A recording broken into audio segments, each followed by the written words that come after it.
Hello friends, स्वागत है आपका हमारे चैनल सफलता अड्डा पर। और आज है 24 अप्रैल 2020। आइए देखते हैं आज की करंट अफेयर्स का हमारा पहला क्वेश्चन क्या होगा। तो आज का हमारा पहला क्वेश्चन है, किसने एन कमा कोदी की सिटी यूनियन बैंक लिमिटेड में पुनः नियुक्ति को मंजूरी दी है। तो एन कमा कोदी की पुनः नियुक्ति को मंजूरी किसने दी है? ये मंजूरी दी है आरबीआई ने, यानी कि रिजर्व बैंक ऑफ इंडिया ने मंजूरी दी है। कौन से बैंक में मंजूरी दी है? सिटी बैंक लिमिटेड में, यानी कि सिटी यूनियन बैंक लिमिटेड में पुनः नियुक्ति को मंजूरी दी गई है। यानी कि इनकी नियुक्ति वहां पर थी, लेकिन फिर से नियुक्ति को मंजूरी दी है। कुछ दिनों पहले मैंने आपको करंट अफेयर में पढ़ाया था, आरबीआई ने उन सभी बैंकों से उन सभी की सूची मांगी है, उन सभी बैंकों से सूची मांगी है जिन्होंने अपने यहाँ पर पूर्व से मौजूद, यानी कि जो उनके यहाँ पर मौजूद थे पहले से, जो गवर्नर वगैरह थे, उनको फिर से नियुक्त किया जा रहा था, उन सभी पर रोक लगा दी थी आरबीआई ने और उनकी सूची मांगी थी। तो आरबीआई ने इनकी नियुक्ति को मंजूरी दी है। ठीक है, तो इसको आपको याद रखना है, किसकी नियुक्ति को? एन कमा कोती की और सिटी यूनियन बैंक लिमिटेड में। अब बात है सिटी यूनियन बैंक लिमिटेड की। इसका मुख्यालय कुंभकोणम एक जगह है तमिलनाडु में, वहां पर है। और इसका जो स्थापना हुई थी वो हुई थी 31 अक्टूबर 1904 में। ठीक है। अच्छा, अगर बात करें इसके अध्यक्ष कौन है, तो आर मोहन इस बैंक के अध्यक्ष हैं। किसके? सिटी यूनियन बैंक के। अच्छा, बात करें अगर आरबीआई के बारे में, आरबीआई की स्थापना कब हुई थी, तो आरबीआई की स्थापना हुई थी 1 अप्रैल 1935 को। कब हुई थी आरबीआई की स्थापना? 1 अप्रैल 1935 को आरबीआई की स्थापना हुई थी। और आरबीआई की स्थापना 1 अप्रैल 1935 को कोलकाता में हुई थी, लेकिन इसका मुख्यालय मुंबई में स्थित है, मुंबई महाराष्ट्र में। क्योंकि 2 साल बाद 1937 में, 1935 के बाद ठीक 2 वर्ष बाद 1937 में इसका जो मुख्यालय था वो उसको शिफ्ट कर दिया गया था। और जब से आज तक इसका मुख्यालय वहीं पर है, मुंबई महाराष्ट्र के अंदर। अगर आपसे पूछा जाए कि इसकी स्थापना कहाँ पर है, इसकी स्थापना कहाँ पर हुई थी, तो कोलकाता है इसका जवाब होगा। और अगर पूछा जाए कि इसका मुख्यालय कहाँ पर है, तो मुख्यालय में जवाब होगा इसका आपका मुंबई। ठीक है, इसको आपको याद रखना है। और अगर एक और सवाल पूछ लिया जाता है कि गवर्नर कौन है, तो गवर्नर है इसके शक्तिकांत दास। ये इसके 25वें नंबर के गवर्नर हैं, इस बात को आपको याद रखना है। इनसे पहले 24 गवर्नर और रह चुके हैं। तो शक्तिकांत दास इसके वर्तमान में गवर्नर हैं भारतीय रिजर्व बैंक के, यानी कि रिजर्व बैंक ऑफ इंडिया के। आगे बढ़ते हैं, देखते हैं अगला क्वेश्चन क्या है हमारा। अगला क्वेश्चन है हमारा, विश्व पुस्तक दिवस कब मनाया जाता है? विश्व पुस्तक दिवस कब मनाया जाता है? 23 अप्रैल को विश्व पुस्तक दिवस मनाया जाता है। लेकिन विश्व पुस्तक दिवस मनाया क्यों जाता है, ये भी एक महत्वपूर्ण प्रश्न है। तो 23 अप्रैल 1964 को, आप सभी शेक्सपियर के बारे में जानते होंगे, शेक्सपियर का निधन हो गया था 23 अप्रैल 1964 को। अब शेक्सपियर की अगर बात करें तो शेक्सपियर की जितनी भी कृतियां हैं उन सभी का, लगभग जितनी भी कृतियां उन सभी का विश्व की समस्त भाषाओं में अनुवाद हुआ है। शेक्सपियर ने अपना एक साहित्य जगत में विशेष स्थान रहा है। तो शेक्सपियर ने अपने जीवन के अंदर 35 नाटक, 200 से अधिक कविताएं लिखी हैं। इस बात को आपको याद रखना है साहित्य जगत में शेक्सपियर के स्थान को देखते हुए। जो यूनेस्को है, यूनेस्को ने 1995 से और भारत ने, यानी कि अपने देश ने 2001 से इस दिन को विश्व पुस्तक दिवस के रूप में मनाने की घोषणा की थी। किस दिन को? 23 अप्रैल को, क्योंकि 23 अप्रैल 1564 को शेक्सपियर का निधन हो गया था। आगे बढ़ते हैं, देखते हैं अगला क्वेश्चन क्या है। अगला क्वेश्चन है हमारा, विश्व बैडमिंटन महासंघ BWF के IM बैडमिंटन जागरूकता अभियान के लिए एम्बेसडर किसे चुना गया है? तो हाल ही में IM बैडमिंटन जागरूकता एक अभियान चलाया गया है, IM बैडमिंटन जागरूकता अभियान। ये चलाया गया है BWF के द्वारा, यानी कि बैडमिंटन महासंघ के द्वारा। तो इसके लिए एम्बेसडर चुना है PV सिंधु को, ये बैडमिंटन खिलाड़ी हैं। आगे बढ़ते हैं, देखते हैं अगला क्वेश्चन क्या होगा। जिस प्रकार से हिंदी दिवस या अन्य भाषाओं के दिवस मनाए जाते हैं, उसी प्रकार से अंग्रेजी भाषा का दिवस मनाया जाता है। तो अंग्रेजी भाषा दिवस कब मनाया जाता है, ये एक सवाल है, इंपॉर्टेंट है।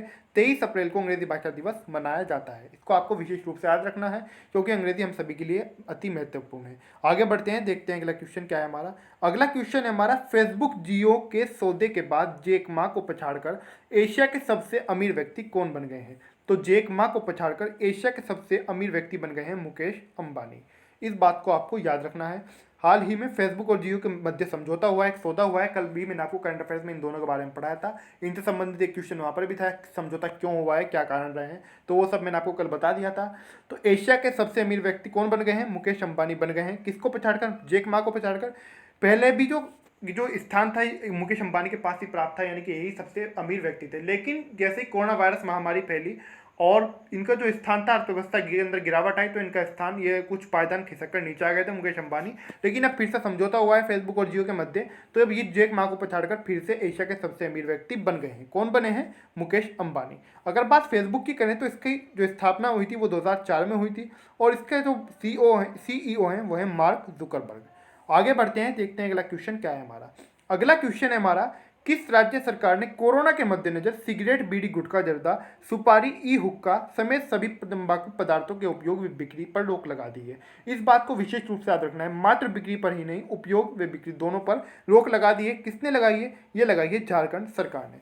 अगर बात झारखंड की करें तो झारखंड के जो मुख्यमंत्री हैं वो हैं हेमंत सोरेन, और रांची है यहाँ की राजधानी।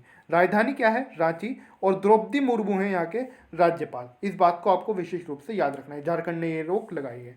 आगे बढ़ते हैं, देखते हैं अगला क्वेश्चन क्या होगा। अगला क्वेश्चन है हमारा, कोविड-19 महामारी के दौरान संचार का प्रत्यक्ष चैनल स्थापित करने हेतु कोविड इंडिया सेवा नामक संवादात्मक प्लेटफॉर्म किसकी शुरुआत की है? यानी कि कोविड इंडिया सेवा नामक संवादात्मक प्लेटफॉर्म की शुरुआत किसने की है, किसके द्वारा की गई है? तो ये शुरुआत की गई है केंद्रीय स्वास्थ्य एवं परिवार कल्याण मंत्री के द्वारा। क्यों की गई है? संचार का जो प्रत्यक्ष हिस्सा है, जो प्रत्यक्ष उनका संवाद है वो बना रहे। ठीक है, इसके लिए स्थापना जो इसकी शुरुआत की गई है, स्थापित जो किया गया है वो किया गया है कोविड इंडिया चैनल। किसके द्वारा? केंद्रीय स्वास्थ्य एवं परिवार कल्याण मंत्री के द्वारा। आगे बढ़ते हैं, देखते हैं अगला क्वेश्चन क्या है हमारा। अगला क्वेश्चन है हमारा, सुप्रीम कोर्ट ने किस राज्य के अनुसूचित जनजाति क्षेत्रों में एसटी उम्मीदवारों के लिए 100% आरक्षण वाले आदेश को निरस्त कर दिया है? तो एक राज्य की ओर से 100% आरक्षण का आदेश आया था, किसके लिए? जो एसटी के उम्मीदवार होते हैं, एसटी वर्ग के। इसको निरस्त किया है किसने? माननीय सुप्रीम कोर्ट ने। और यह आदेश किस राज्य की ओर से जारी हुआ था? आंध्र प्रदेश राज्य की ओर से। अगर बात हम आंध्र प्रदेश की करें तो यहाँ की राजधानी अमरावती है और यहाँ के मुख्यमंत्री हैं वाईएस जगन मोहन रेड्डी। और अगर बात करें यहाँ के जो राज्यपाल है यानी कि गवर्नर हैं वो कौन है? तो वो हैं विश्व भूषण हरिचंदन। आगे बढ़ते हैं, देखते हैं अगला क्वेश्चन क्या होगा।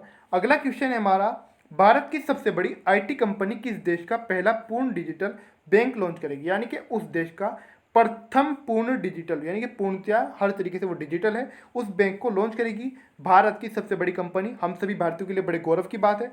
तो ये करेगी इजराइल का बैंक। इजराइल का पहला पूर्ण डिजिटल बैंक है, इसको लॉन्च करेगी इंडिया की सबसे बड़ी आईटी कंपनी। अगर बात इजराइल की करें तो यहाँ की राजधानी यरूशलेम है। हालांकि स्थानीय राजधानी यरूशलेम को लेकर इजराइल के पड़ोसी देश फिलिस्तीन और इजराइल दोनों के मध्य हमेशा विवाद चलता रहता है। और अगर बात करें कि यहाँ के प्रधानमंत्री यानी कि इजराइल के प्रधानमंत्री कौन है, तो बेंजामिन नेतन्याहू यहाँ के प्रधानमंत्री हैं। बेंजामिन नेतन्याहू पूर्व समय में इनको जब वहाँ पर दोबारा से चुनाव हुआ था तो बहुमत न मिलने के कारण इन पर संकट के बादल भी छाए हुए थे।